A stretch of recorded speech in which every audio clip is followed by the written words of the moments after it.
আমি শ্রেয়া। আমার channel heavens ডায়েরির নতুন একটা ভিডিওতে তোমাদেরকে অনেক অনেক ওয়েলকাম। আশা করছি তোমরা সবাই খুব ভালো আছো, আমিও বেশ ভালো আছি। এর আগের ভিডিওতে তোমরা দেখেছিলে আমাদের একদিনের কোচবিহার সফর। একদিনে কোচবিহার শহরে দেখার মতন যেগুলো আছে, যেমন মদনমোহন মন্দির, কোচবিহার রাজবাড়ি তোমাদেরকে ঘুরিয়ে দেখিয়েছিলাম। আর তারপরের দিন ভোরবেলায় আমরা নিউ কোচবিহার স্টেশন থেকে কাঞ্চনজঙ্ঘা এক্সপ্রেসে করে চলে এসেছিলাম এনজেপি স্টেশন। এই সমস্ত ভিডিও এর আগের পর্বেই তোমাদের সাথে শেয়ার করেছি, চাইলে তোমরা অবশ্যই দেখে এসো, আশা করছি ভালো লাগবে। আর তারপরে এনজেপি স্টেশনে নেমে আমরা নিয়ে নিয়েছিলাম বাইক রেন্ট, আর বলেছিলাম এবার আমরা বাইকে করে পাহাড় ঘুরবো। এই পর্বে সেই অভিজ্ঞতাই তোমাদের সাথে শেয়ার করব। তো চলো এই ভিডিওটা তাহলে এই বাইক রাইড থেকেই শুরু করা যাক। আমরা শিলিগুড়ি শহরকে পিছনে ফেলে এসেছি বেশ কিছুক্ষণ আগেই। এখন যে রোডটা দিয়ে যাচ্ছি এটা হয়তো তোমাদের অনেকের কাছেই চেনা। হ্যাঁ, ঠিকই চিনেছ, এটা সেই ফেমাস রোহিণী রোড, যেটা কার্শিয়াং হয়ে দার্জিলিংয়ের দিকে যায়। আর দূর থেকে ওই ছোট পাহাড়গুলো দেখা যাচ্ছে, পাহাড় দেখলেই মনটা খুশিতে ভরে যায়। আমরা এখন পাহাড় চড়তে শুরু করে দিয়েছি, আর কয়েক ধাপেই অনেকটা হাইট গেইন করে ফেলেছি। অনেকবার পাহাড়কে দেখলেও এভাবে বাইক রাইড করে পাহাড় দেখা আমাদের কাছে প্রথম, তাই ভয়, এক্সাইটমেন্ট, ভালো লাগা সবকিছু যেন মিলেমিশে একদম একাকার। আমরা এখন আই লাভ কার্শিয়াংয়ের কাছে একটা ক্যাফে রয়েছে, সেখানেই দাঁড়িয়েছি। বলতে পারো এটা আমাদের মিট আপ পয়েন্ট, মানে আমাদের দুই বন্ধু ওই যে বসে রয়েছে, ওদের সাথেই মিট আপ করার কথা ছিল এখানে। এবার বাকি পথটা একসাথে যাব, বেশ মজা হবে। এখানকার মোমোটা কিন্তু অসাধারণ। যতবারই আমরা রোহিণী রোডে ট্রাভেল করেছি এই ক্যাফেটাতে দাঁড়িয়ে মোমো কিন্তু খেয়েছি, বেশ ভালো লাগে। যাই হোক, ক্যাফে থেকে বেরিয়ে এই সুন্দর চা বাগানের মধ্যে কিছুক্ষণ সময় কাটিয়ে নিলাম, ভীষণ ভালো লাগে জায়গাটা। আবার আমরা এখান থেকে জার্নিটা কন্টিনিউ করব। পাহাড়ি রাস্তার চড়াই উতরায়ে ট্রাভেল করার অভিজ্ঞতা এর আগে বহুবার হয়েছে, কিন্তু এভাবে নিজেরা গাড়ি নিয়ে এসে খোলা আকাশের নিচে দিয়ে চা বাগান দেখতে দেখতে পাহাড়কে উপভোগ করার অভিজ্ঞতা এবারেই প্রথম। এর তুলনা কোনো জার্নির সাথেই করা চলে না। এটা ঠিক জার্নি নয়, এটা পাহাড়কে নতুন করে চেনার গল্প, যে গল্প রূপকথার গল্পের থেকে কোনো অংশেই কম নয়। কখনো রাস্তার দুই ধারে সুন্দর চা বাগান দেখে মুগ্ধ হয়ে চেয়ে থাকা, কখনো বা ঘন পাইন বনের মধ্যে দিয়ে যাওয়ার সময় গা ছমছমানি ভাব, কখনো রাস্তার পাশ দিয়ে চলে যাওয়া ট্রেন লাইনে পু ঝিকঝিক আওয়াজ করতে করতে টয় ট্রেনের দেখা মেলা। সব কিছু মিলিয়ে আমার জীবনের সেরা জার্নিগুলোর মধ্যে এটা প্রথম সারির দিকেই থাকলো, যেটা আজ থেকে স্মৃতির খাতায় লেখা থাকবে। ফাইনালি চলে এসেছি আমরা আমাদের ডেস্টিনেশন সোনাদাতে, আর আজকে রাতে এখানেই আমরা স্টে করব। আর এখন ফ্রেশ হয়ে আমরা চলে এসেছি একটা রেস্টুরেন্টে আজকের দুপুরের লাঞ্চটা করার জন্য।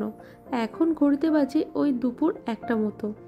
এখানকার মেনু কার্ড দেখে বুঝলাম এখানকার চাইনিজ আইটেমগুলোই বেশি পপুলার, তাই আমরাও অর্ডার করে দিয়েছিলাম, আর খাবার বেশ ভালো ছিল। সেখান থেকে আমরা বেরিয়ে চলে এলাম একটা নতুন জায়গা ঘুরতে যাওয়ার জন্য। আর হাতে বেশি সময় নেই, কারণ সন্ধে নেমে এলে সেই জায়গাটা যাওয়া যাবে না, তাই খাওয়া দাওয়া করেই আমরা বেরিয়ে পড়েছি। আর রাস্তাটা সত্যি অ্যাডভেঞ্চারাস। তোমরা সাথে থাকো আর দেখতে থাকো কেমন এখন একদম নিচে নেমে যাচ্ছি সোনাদা থেকে একটা সাইডের রাস্তা দিয়ে, যেটা বেশ ফাঁকা ফাঁকা রাস্তা এবং অনেকটাই সরু।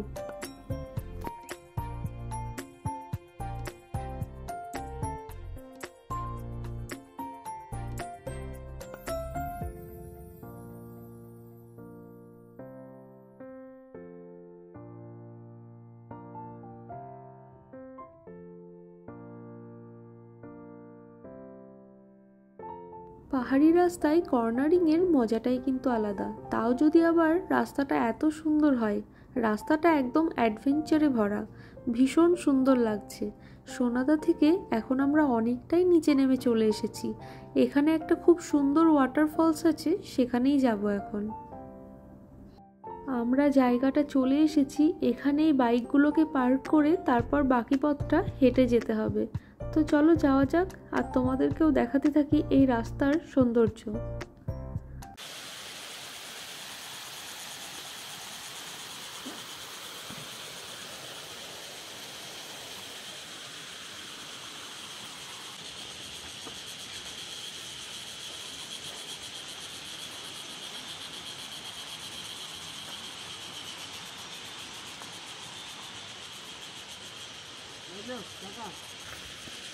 এখানে শুধু নেচারের ডাক শুনতে পাওয়া যাচ্ছে, মানুষজন কিচ্ছু নেই, পাখি, পোকা আর ঝর্ণার জলের আওয়াজ।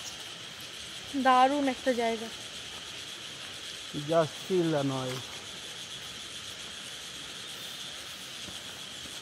আমরা এখন এই সিঁড়ি বেয়ে অনেকটাই নিচে নেমে যাব ওই ঝর্ণাটার কাছে যাওয়ার জন্য। আর জায়গাটা অভূতপূর্ব সুন্দর, সেটা বলতে বাকি থাকে না নিশ্চয়ই, দেখেই বুঝতে পারছো। বেশ ভালো লাগছে, ছোটোখাটো একটা ট্রেকিং হয়ে যাচ্ছে আমাদের।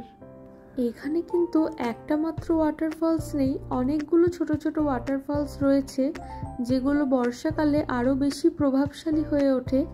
এখন একটা ওয়াটারফলসের ওপর দিয়েই সেতু করা রয়েছে, তার ওপর দিয়ে আমরা চলেছি।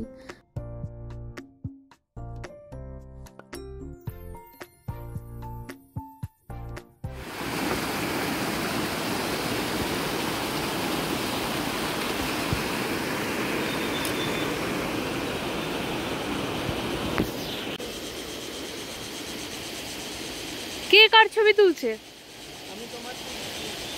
আর আমি তোমার।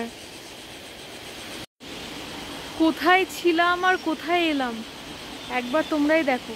ভয়ঙ্কর রাস্তা, ভয়ঙ্কর জাস্ট।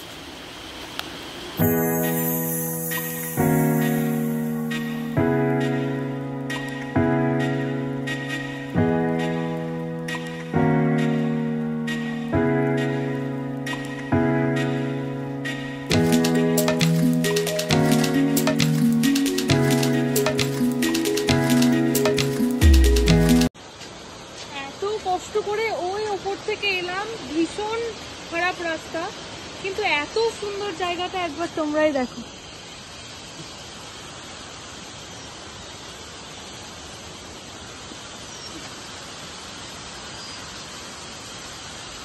সত্যি কষ্ট করে আসা থাকতো। চারিদিকে উঁচু উঁচু সব পাহাড়, আর পুরো জায়গাটাই পাহাড়ি সবুজ গাছে ঘেরা। পাখিদের কোলাহল, সূর্য প্রায় অস্তাচলে এদিক ওদিক দিয়ে উঁকি দিচ্ছে, আর ঠিক তারই মাঝে আমরা দাঁড়িয়ে রয়েছি এই সুন্দর ওয়াটারফলসের সামনে। এত সুন্দর জায়গাটা লাগছে বলে বোঝানো যাবে না। আর এই সিঁড়িটাও কিন্তু বেশ সুন্দর, জায়গাটা খুব সুন্দর করে বাঁধানো রয়েছে। আমি তো আসা মাত্রই অনেকগুলো ফটো ভিডিও তুলে নিয়েছি, তাও কিন্তু মন ভরছেই না, এত সুন্দর জায়গা। এখানে আসার রাস্তাটা মনে হয় একটু অ্যাডভেঞ্চারাস ইচ্ছে করেই রাখা রয়েছে, যাতে মানুষজন একটু ট্রেকিং করে আসতে পারে। আমাদেরও কিন্তু বেশ ভালোই লাগলো অনেক দিন পর এই রকম একটা জায়গায় এসে। চারিদিকটা ফাঁকা, জনমানব শূন্য, একদম প্রকৃতির মাঝে যেন আমরা হারিয়ে গেছি। আমরা এই জায়গাটাকে নিজেদের মতো একটু উপভোগ করি, ততক্ষণ তোমরা একটা এই জায়গার সুন্দর সিনেমাটিক শট এনজয় করো।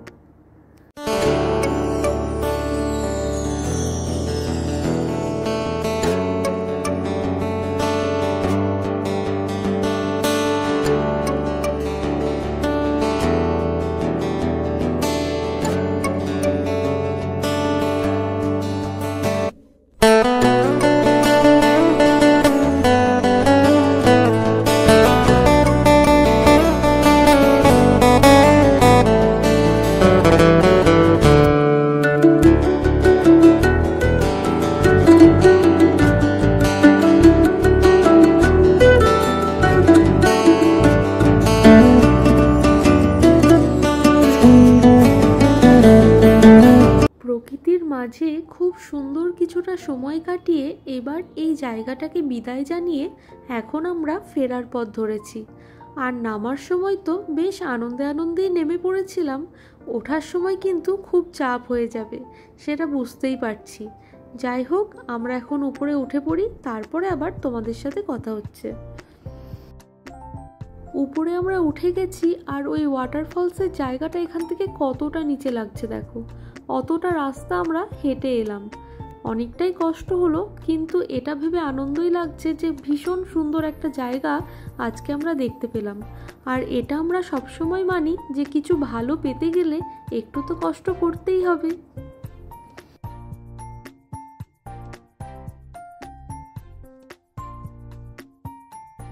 আমরা আবার সোনাদার দিকে উপরে উঠতে শুরু করে দিয়েছি। আর রাস্তাটা কিন্তু অনেকটাই ন্যারো, আর বাঁ দিকে পুরোই খাদ। ভয় তো অল্প অল্প লাগছিলই, তার সাথে বেশি যেটা লাগছিল সেটা হলো ভালো লাগা। এত সুন্দরভাবে প্রকৃতিকে দেখার সুযোগ এর আগে কখনোই হয়নি, তাই খুব খুব ভালো লাগছিল। তাই তোমাদেরকেও বলবো, যারা বাইক চালাতে ভালোবাসো আর যারা আমাদের মতো পাহাড়কে ভালোবাসো, তারা নির্দ্বিধায় এভাবে ট্রিপ করতেই পারো, অনেক বেশি ভালো লাগবে তোমাদের।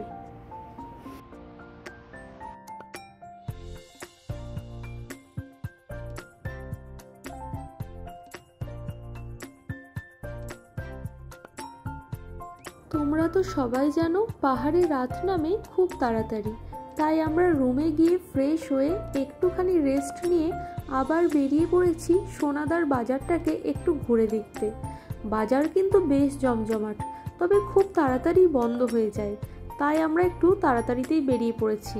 কার্শিয়াং, ঘুম, দার্জিলিংয়ের মতো সোনাদাতেও কিন্তু টয় ট্রেনের স্টেশন রয়েছে, এখান থেকেও টয় ট্রেনে চড়া যায়।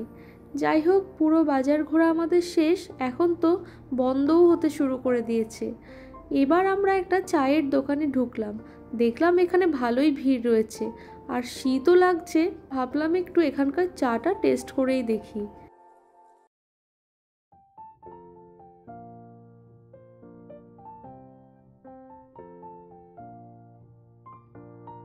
গুড মর্নিং ফ্রম সোনাদা। এরকম সকাল মনে হয় আমরা প্রত্যেকেই চেয়ে থাকি। সকালে ঘুম থেকে উঠেই জানালাটা খুলে দূরের পাহাড়ের ছোট্ট ছোট্ট বাড়িগুলো দেখব। পাহাড়ের চূড়াটা সূর্যের আলোয় একদম ঝিকিমিকি করবে, আর তার সাথে টয় ট্রেনের ঝিকঝিক আওয়াজ যদি শোনা যায় তাহলে তো কোনো কথাই হবে না। যাই হোক, সকাল সকাল ঘুম থেকে উঠে আমরা রেডি হয়ে নিয়েছি, আজকে সোনাদার মনেস্ট্রিটা ঘুরে দেখব। এখানে খুব সুন্দর এবং বড় একটা মনেস্ট্রি রয়েছে, তাই ভাবলাম সকালটা এটা দিয়েই শুরু হোক।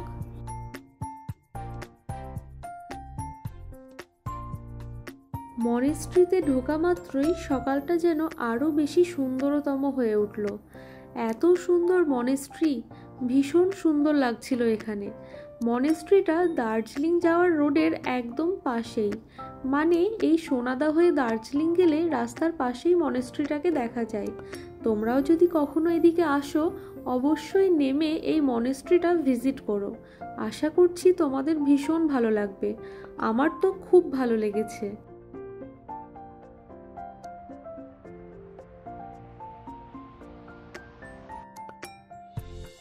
মনেস্ট্রিটা এখানেই শেষ নয়, এরও উপরে ওঠা যায়, সেখানেই আমরা এখন যাচ্ছি।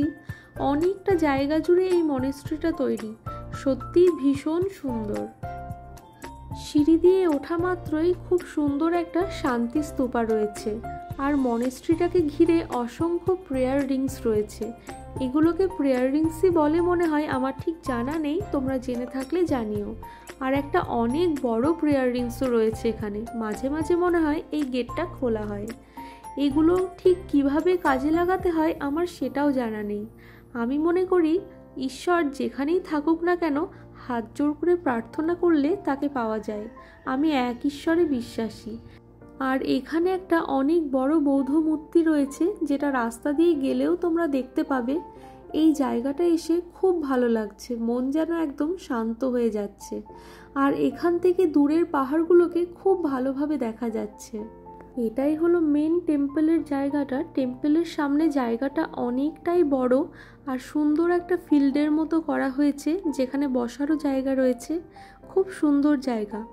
এখানে আমরা কিছুটা টাইম স্পেন্ড করি, আর তোমরাও একটা খুব সুন্দর সিনেমাটিক শট এনজয় করো।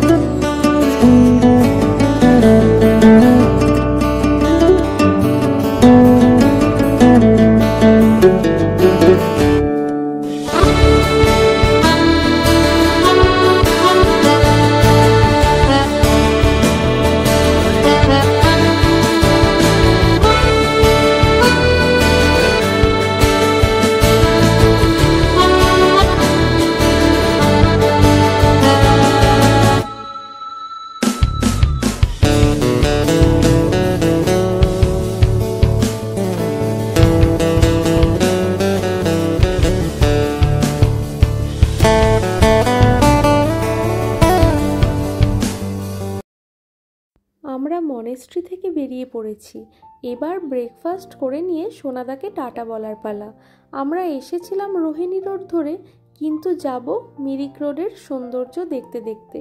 আর মিরিক রোডে যা যা কিছু দেখার মতন আছে সব কিছুই তোমাদের সাথে শেয়ার করব। তবে সেই ভিডিও থাকবে পরবর্তী ব্লগে, আর সেই ব্লগে থাকবে আমাদের বাড়ি ফেরার গল্প, যেটা হতে চলেছে এনজিপি টু হাওড়া শতাব্দী এক্সপ্রেসে জার্নির অভিজ্ঞতা। সেই ভিডিও নিয়ে আসবো খুব তাড়াতাড়ি। আজকের এই ভিডিও তাহলে এখানেই শেষ করি। তোমাদের যদি ভালো লেগে থাকে তাহলে অবশ্যই like, share, comment and subscribe করে দিও।